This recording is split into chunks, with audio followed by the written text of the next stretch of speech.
Para pemimpin dunia mengecam keras aksi pemboman yang dilakukan di Rumah Sakit Arab Al-Ahli di jalur Gaza. Protes juga meletus di Timur Tengah, termasuk Yordania dan tepi barat yang diduduki Israel.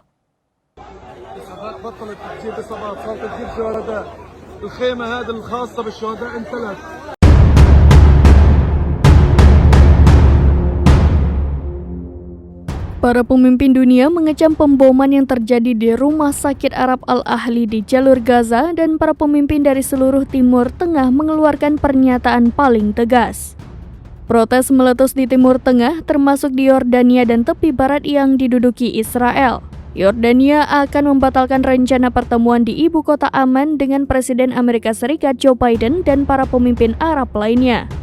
Menteri Luar Negeri Yordania Ayman Safadi mengatakan pertemuan itu akan diadakan pada saat semua yang hadir sepakat untuk berupaya mengakhiri perang dan pembantaian terhadap warga Palestina. Presiden Mesir Abdel Fattah El-Sisi yang dijadwalkan menghadiri KTT tersebut mengatakan ia mengutuk sekeras-kerasnya pemboman yang terjadi di Rumah Sakit Gaza. Arab Saudi juga mengeluarkan pernyataan tegas mengutuk sekeras-kerasnya kejahatan keji yang dilakukan para pasukan pendudukan Israel dengan mengebom Rumah Sakit Baptis Al-Ahli di Gaza. Sementara itu, para pemimpin Barat tidak mengecam Israel atas serangan tersebut.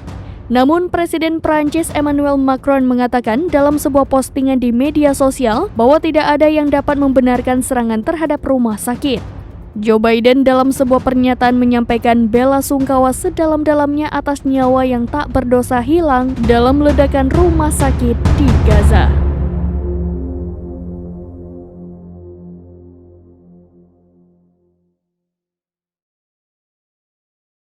Demikian informasi terkini, Syederalun saksikan terus berita lainnya di kanal YouTube Serambi News, website dan Facebook serambinews.com.